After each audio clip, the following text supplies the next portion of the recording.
kedua akan mempresentasikan tentang analisis customer journey mapping 5A bar pada kopi kenangan. Sebelumnya perkenalkan, nama saya Bunuraini dan rekan saya Alvin Saputra.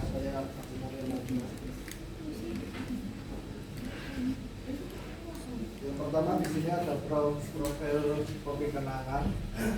Kopi kenangan merupakan salah satu brand minuman kopi kekinian asal Indonesia yang berdiri pada tahun 2017. Usaha ini didirikan oleh Edward Tirtanata dan James Yananto dengan tujuan menghadirkan kopi berkualitas dengan harga yang terjangkau bagi masyarakat Indonesia. Sejak pertama kali hadir, kopi kenangan berhasil menarik perhatian anak muda hingga pekerja kantoran karena memiliki cita rasa kopi yang khas serta nama menu yang unik dan mudah diingat. Salah satu menu paling terkenal adalah kopi kenangan mantap yang menjadi ciri khas brand ini. Visi kopi kenangan yaitu menjadi brand kopi lokal terbaik yang dapat diminati oleh seluruh masyarakat Indonesia hingga pasar internasional. Visi kopi kenangan menyediakan minuman kopi berkualitas dengan harga terjangkau, terus menggunakan bahan baku pilihan dari Indonesia, memberikan pelayanan yang cepat dan ramah kepada pelanggan. Terakhir, mengembangkan inovasi menu sesuai tren dan kebutuhan konsumen. Produk unggulan kopi kenangan yaitu kopi kenangan mantan, yang kedua americano, yang ketiga white, yang keempat high tea, yang kelima matcha latte, yang keenam milk series. Keunggulan kopi kenangan yaitu harga lebih terjangkau dibanding kopi shop premium, memiliki banyak cabang di berbagai kota, pemesanan mudah melalui aplikasi online, menggunakan biji kopi lokal berkualitas, branding modern dan dekat dengan anak muda. Target pasar kopi kenangan yaitu kopi kenangan menargetkan kalangan remaja, mahasiswa hingga pekerja kantoran yang menyukai minuman praktis dengan rasa modern dan harga yang ramah di kantong.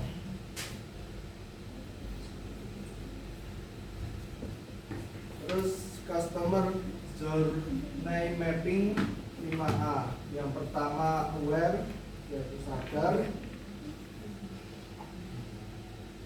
Pada tahun ini konsumen mulai mengetahui dan mengenali keberadaan brand kopi kenangan.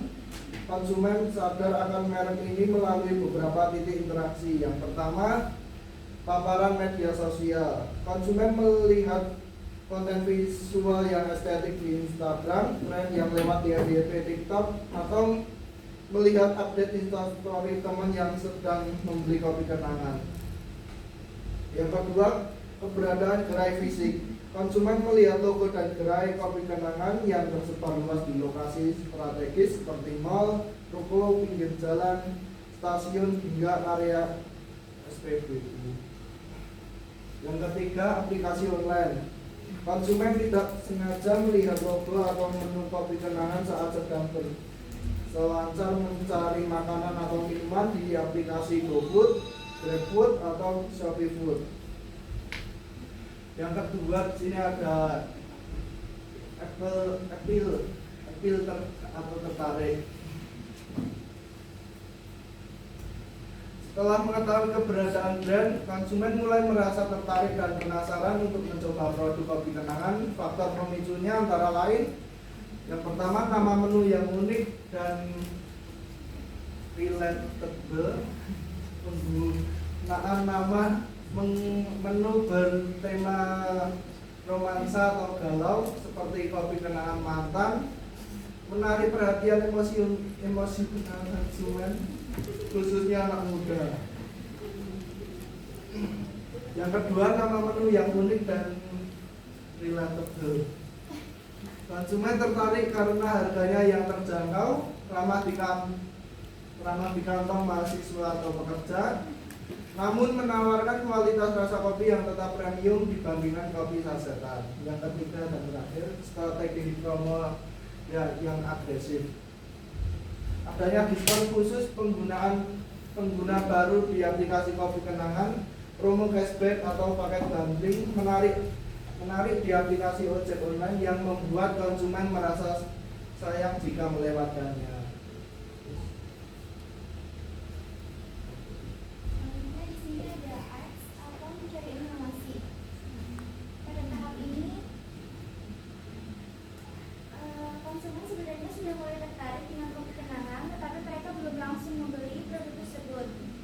Biasanya mereka harus mencari informasi terlebih dahulu untuk memastikan produk tersebut sesuai dengan keinginan mereka.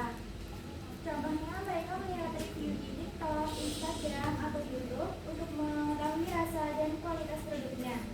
Selain itu, mereka juga membaca komentar pelanggan di GrabFood dan GoFood. Konsumen juga sering bertanya kepada teman mengenai rekomendasi menu enak, lalu membandingkan harga kopi kenangan dengan brand lain seperti Korea atau Janji Jiwa. Tidak hanya itu, mereka juga mencari promo atau produk favorit yang sedang tersedia sebelum akhirnya memutuskan membeli.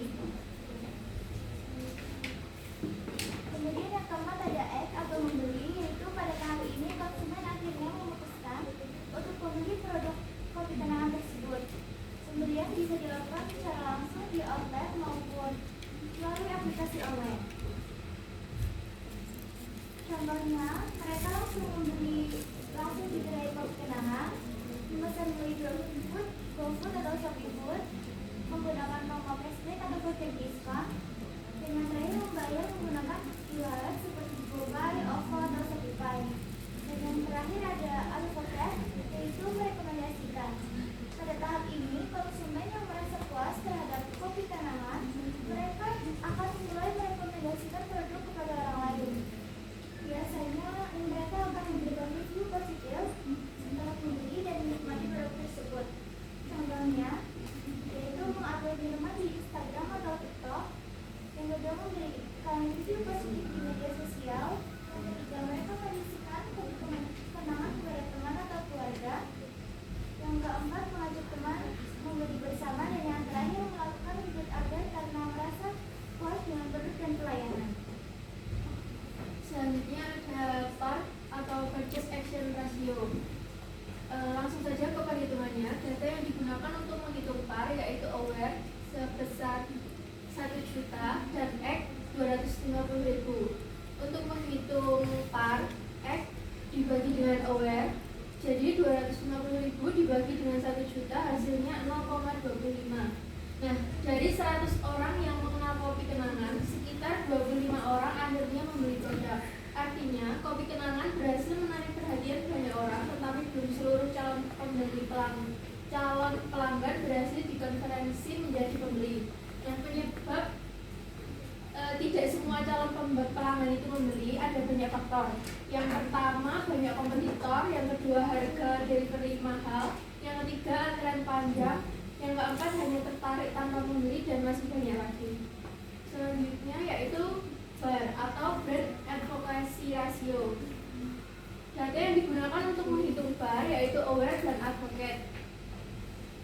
Rumus BAR yaitu advocate dibagi dengan aware, yaitu 80.000 dibagi dengan 1 juta hasilnya 0,08. Artinya dari 100 orang yang mengenal brand kopi kenangan, hanya sekitar 8 orang yang benar-benar merekomendasikan kopi kenangan. Loyalitas pelanggan masih belum maksimal dan pengalaman pelanggan belum cukup kuat untuk menciptakan advokasi. Nah, penyebab dari BAR ini tidak tinggi yaitu karena rasa tidak konsisten, produk mudah mencair saat delivery, kompetitor sangat banyak, dan produk mudah ditiru. Selanjutnya yaitu analisis bottleneck atau drop out. Nah, bisa dilihat dari diagram tersebut. Di sini diketahui bahwa bottleneck utama ditemukan pada transisi as ke X karena setelah calon pelanggan yang sudah mencari informasi akhirnya tidak melakukan pembelian. Nah, penyebab bottleneck di sini karena banyak kompetitor, Jadi konsumen membandingkan produk kopi kenangan dengan brand lain. Yang kedua, harga delivery mahal. Konsumen batal check out. Yang ketiga, antrian panjang. Pengalaman pembeli kurang nyaman. Dan yang terakhir, bingung memilih menu. Jadi konsumen ragu untuk membeli. Selanjutnya ada marketing intervention atau solusi. Ini dilakukan untuk mempertahankan posisi brand di tengah persaingan bisnis kopi yang semakin ketat. Oleh karena itu, Kopi Kenangan melakukan yang pertama, penguatan digital marketing dengan memanfaatkan media sosial, melakukan promosi produk secara aktif dan mengikuti tren agar lebih menarik. Kedua, inovasi produk dengan menghadirkan varian menu baru sesuai tren pasar berdasarkan kebutuhan dan selera konsumen. Yang ketiga, strategi harga yang kompetitif. Kopi Kenangan memberikan harga yang relatif terjangkau dibanding beberapa kompetitor premium. Yang keempat, pemanfaatan teknologi dan aplikasi. Kopi Kenangan memiliki aplikasi sendiri untuk memudahkan pemesanan dan pembayaran dapat dilakukan untuk membantu meningkatkan kenyamanan pelanggan. Dan yang terakhir, perluas cabang dan kemitraan agar lebih mudah dijangkau pelanggan. Selain itu, perusahaan bekerja sama dengan layanan delivery online untuk meningkatkan penjualan. Jadi, Kopi Kenangan berhasil berkembang sebagai salah satu brand kopi modern di Indonesia melalui strategi pemasaran yang efektif dan berbasis digital. Berdasarkan customer journey mapping 5A yang didukung oleh media sosial, influencer, aplikasi digital, dan layanan delivery online. Hasil perhitungan par dan bar menunjukkan bahwa Kopi Kenangan cukup mampu mendorong pembelian serta menciptakan loyalitas pelanggan. Namun, perusahaan juga menghadapi bottleneck seperti tingginya pesaing bisnis dan tantangan menjaga kualitas produk serta pelayanan. Untuk mengatasi hal tersebut, Kopi Kenangan melakukan marketing intervention berupa penguatan digital marketing, inovasi produk, harga kompetitif, pemanfaatan teknologi aplikasi, serta perluasan distribusi. Strategi tersebut membantu perusahaan mempertahankan eksistensi dan loyalitas pelanggan di tengah persaingan pasar yang semakin ketat. Sekian presentasi dari kelompok kami. Apakah ada yang ingin bertanya? Perkenalkan, saya Nurasi Teresa dari kelompok 3. Izin bertanya, menurut kelompok kalian, mengapa setelah konsumen mencari informasi, banyak tidak lanjut membeli? Apakah ada ketidaksesuaian antara ekspektasi dan realita produk? Terima kasih.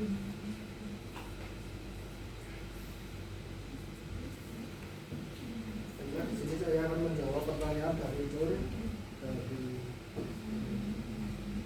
dari kelompok kita. Menurut kelompok kami, setelah konsumen mencari informasi, banyak yang tidak lanjut membeli karena masih ada keraguan terhadap produk. Jadi ada kemungkinan ekspektasi konsumen tidak sepenuhnya sesuai dengan realita. Contohnya, rasa dianggap terlalu manis, kualitas antar outlet tidak selalu konsisten, dan harga delivery lebih mahal. Akibatnya, meskipun konsumen sudah tertarik dan mencari informasi, mereka belum cukup yakin untuk melakukan pembelian. Sekian presentasi dari kelompok kami. Kurang lebihnya mohon maaf. Wassalamualaikum warahmatullahi wabarakatuh.